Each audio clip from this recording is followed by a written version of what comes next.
एक छात्र आया, महाराज 18 घंटे हम अध्ययन करते हैं, फिर भी मन एकाग्र नहीं हो पाता, मन स्थिर नहीं हो पाता। उनके लिए हमने कहा, कौन कहता है तुम्हारा मन स्थिर नहीं? तो जिसमें होना चाहिए उसमें आपका मन टिक नहीं पा रहा है। कोई न कोई विषय होगा उसमें टिक रहा है। तो महाराज अब मन को केंद्रित करने के लिए करें क्या? भारी समस्या हो गई।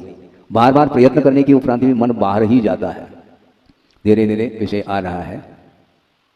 आचार्य महाराज ने बहुत सारे ग्रंथों का अनुवाद भी किया है।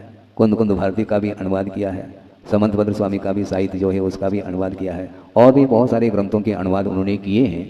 और इसके अलावा स्वतंत्र रूप से भी ग्रंथों की रचना उन्होंने की है, जो कि संस्कृत में भी है और हिंदी में भी उसको रूपांतरित किया है। सर्वप्रथम आचार्य ज्ञान सागर जी महाराज की उपस्थिति में उन्होंने एक शतक का निर्माण किया था। उसका नाम क्या है?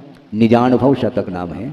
उसमें एक छंद पढ़ने को मिला है, वह प्रासंगिक मैं समझ रहा हूँ, क्योंकि मन की जो विचित्रता है उसके बारे में उन्होंने प्रकाश डाला है उस छंद में। छंद आपके सामने है कि क्या हो गया समझ में मुझको न आता, क्या हो गया समझ में मुझको न आता, क्यों बार बार मन बाहर दौड़ जाता। क्या हो गया समझ में मुझको न आता, क्यों बार बार मन बाहर दौड़ जाता। स्वाध्याय ध्यान करके मन रोध पाता, पे श्वान सा मन सदा मलशोध लाता। मन को श्वान की उपमा दी है गुरुदेव ने। मन की वृत्ति कैसी है? श्वान जैसी उसकी वृत्ति है। मान लो वह श्वान पालतू है, किसी ने पाल रखा है और उसके गले में एक पट्टा बांध दिया है और जंजीर अपने हाथ में है, और उसके लिए उस प्रकार का मिष्टान देता है जो अपने लिए भी है न मिल सके। इस प्रकार उसके लिए अच्छे अच्छे मिष्टान खिलाता है, किंतु ज्यों ही उस गले से उस पट्टे को निकाल देता है तो वह पट्टा कहाँ जाता है? वह श्वान अर्थात कुत्ता वह नाली के पास जाता है सूंघता सूंघता।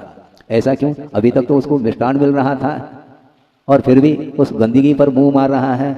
इसी को बोलते हैं श्वान की वृत्ति। उसी प्रकार गुरुदेव ये कहना चाहते हैं, श्रवण के लिए कह रहे हैं, आप लोगों की बात ही अलग है, बहुत दूर की बात है।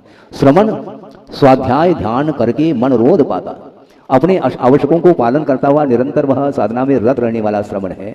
स्वाध्याय के माध्यम से ध्यान के माध्यम से मन को एकाग्र किया है, किंतु ज्यों ही इन आवश्यकों से वह मुक्त हो जाता है तो मन पुनः वहीं जाता है जहां नहीं जाना चाहिए। पै श्वान सा मन सदा मल शोध।